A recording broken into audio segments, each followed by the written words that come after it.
DreamWorks is commonly known today for its computer-animated comedies and occasional epic tales, but there was a time when the studio also specialized in hand-drawn films, and for a period they even represented the majority of the company's animated output. It's interesting looking back at those films, why certain projects were selected for production, and Jeffrey Katzenberg's initial aspirations. To get a general idea of where Katzenberg's original plans for DreamWorks Animation came from, you actually have to go back to his days at Disney. When Jeffrey Katzenberg was greenlighting animated films, he was particularly impressed by the success of Beauty and the Beast. That film was a grand, ambitious fairy tale, one which helped increase the respect for Disney's animated films in the eyes of critics and general audiences, and managed the seemingly impossible by receiving an Oscar nomination for Best Picture. This led Katzenberg to want to tackle even more serious material for Disney's animated features. Thus, he put into production a film based on the real-life indigenous chief's daughter, Pocahontas, an adaptation of Victor Hugo's The Hunchback of Notre Dame, and what would eventually become a grand Shakespearean tale about lions in the African savannah. He was also keen on making animated films based on the story of Moses and the fictional Middle Eastern sailor Sinbad. Meanwhile, Disney had recently struck a deal with Pixar to make computer-animated features, and they started developing a story about toys that come to life. Lasseter and the other folks at Pixar wanted to do something different from what Disney was doing by making a modern-day buddy comedy without characters breaking into song. Katzenberg also wanted Pixar's computer-animated films to stand apart from Disney's hand-drawn features, and one of his principal notes to the filmmakers was to make it more edgy. As is well known, Lasseter and his team went a little overboard and might have made Toy Story a little too edgy in those initial storyboards, so they scaled back on the edge. But Katzenberg eventually left Disney not long afterwards, and founded a new studio with two Hollywood heavyweights. When he started DreamWorks with Steven Spielberg and David Geffen, Katzenberg already had a specific vision for the animation studio, and it wasn't far removed from what he was attempting to do at Disney. DreamWorks' hand-drawn films would be serious-minded, large-scale epics inspired by classic stories and history. Their computer-animated movies would be edgy comedies with a touch of snark and social commentary.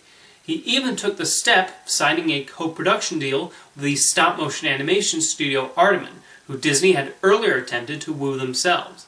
Katzenberg set out to prove he could compete with his former employers in the animation space, while still making DreamWorks its own unique company. The Prince of Egypt was a film that took great care to respect the religious text, and even though it was dealing with heavy material, the filmmakers did not tone it down. While it is a musical, even the songs are serious in the themes and plot points they are conveying. The Prince of Egypt would also be the start of DreamWorks' hand-drawn films being set in historical time periods that the medium of animation can bring to life, thanks to some of the best artists in the world. Following ancient Egypt, DreamWorks brought us to Aztec Mesoamerica in The Road to El Dorado, the western plains of 19th century America in Spirit's Stallion of Cimarron, and a mythological depiction of Greece in Sinbad, Legend of the Seven Seas. While their CG comedies emphasized a more modern approach and references, the hand-drawn films seem to take heavy inspiration from the Hollywood of yesteryear. The Prince of Egypt obviously attempted to bring the large-scale grandeur of a Cecil B. DeMille and David Lean epic to animation. One can certainly see the influence of not only DeMille's The Ten Commandments, but also Lean's Lawrence of Arabia, and the way the directors and animators highlight the dunes of Egypt. The way thousands of background characters are animated when we see the Hebrews working tirelessly on the pyramids, and then finally walking as free slaves, calls to mind how Hollywood productions like Ben-Hur and Spartacus would fill the screen with a multitude of available extras. The Road to El Dorado, meanwhile, followed in the tradition of the Road to series of films, with the Spanish conmen Tulio and Miguel inspired by the duo of Bob Hope and Bing Crosby. Meanwhile, Chell filled the female companion role similar to Dorothy Lamour's. Katzenberg even wanted to make sequels where they would go off to new locales, but the film's disappointing box office performance immediately put an end to that. Spirit owes a lot to John Ford's classic westerns, especially his Technicolor spectacles, which painted a stunning portrait of the American landscape with its many mountains and valleys. Like Ford's work, Spirit even has a nostalgic remembrance for America's past, while looking critically at the less admirable traits of those who put their footprint on the country. Then there's Sinbad, which takes cues from the work of special effects legend Ray Harryhausen, who often worked on films that retold ancient mythology in new ways. Sinbad relies heavily on then-modern special effects to bring the various monsters on Sinbad's voyage to life, similar to Harryhausen breaking new ground with his stop-motion creatures. Harryhausen had produced his own Sinbad films, and those must have certainly inspired the filmmakers behind Legend of the Seven Seas. Another aspect often pointed out about the DreamWorks hand-drawn films was the lack of talking animals. Talking animals was a common trait in animated films, especially around the time DreamWorks entered the fray. But in the case of Prince of Egypt, it's definitely because it would have looked out of place to see a camel or a sheep cracking jokes, given the tone of the film. But even in the subsequent movies, the filmmakers resisted the urge. That did not lead to a lack of character, though. The armadillo and horse in El Dorado exhibit more comical personalities, but without the need to talk, and it's a credit to the animators they come off as expressive. One story idea that was even considered was to have the armadillo be the real god. This was mostly discarded, although a few points do still hint at that story development. Spirit made the decision to have Matt Damon serve as the titular horse's voice, but only via narration. While we do hear his inner thoughts, it's not all the time, as the visuals and horse's facial expressions more than do the job of displaying his emotions. Sinbad is given a pet dog named Spike, but again, he does not talk, and neither do the various animals and creatures that attack him and his shipmates.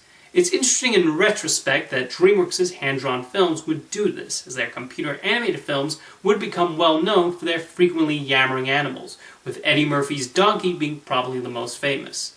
I'm probably making it sound like DreamWorks hand-drawn films were all super serious, but they certainly had their elements of fun. The Prince of Egypt even begins with a comical chariot race between Moses and his brother Ramses. El Dorado was very heavily comedic, thanks to the banter between Miguel and Tulio, and the animators and story artists filled the movie with all sorts of visual gags. Sinbad provided multiple sarcastic remarks through the course of Legend of the Seven Seas, and a number of DreamWorks trademarks did start off in their hand-drawn films. Mostly owing to Hans Zimmer being the head of their music department, he not only composed many of the scores, he also brought on his protégés like John Powell and Harry Gregson Williams to contribute music. Thus, there's always been an awe-inspiring quality to the music in DreamWorks animation films. Whether the mixing of traditional scoring arrangement of a Hebrew choir in The Prince of Egypt, or the adventurous quality of Sinbad, the music has been a vital part of the studio's output. This was also evident in the other films produced at the time, as Ann's Chicken Run and Shrek follow some fantastic compositions of their own, and that continues to this day. Make fun of B-Movie all you like, but Rupert Gregson Williams composed some of DreamWorks' best music for that flick. Sadly, the dwindling numbers on their hand-drawn films, and the especially low box office performance of Sinbad led DreamWorks to stop making them, and focus solely on computer-animated comedies.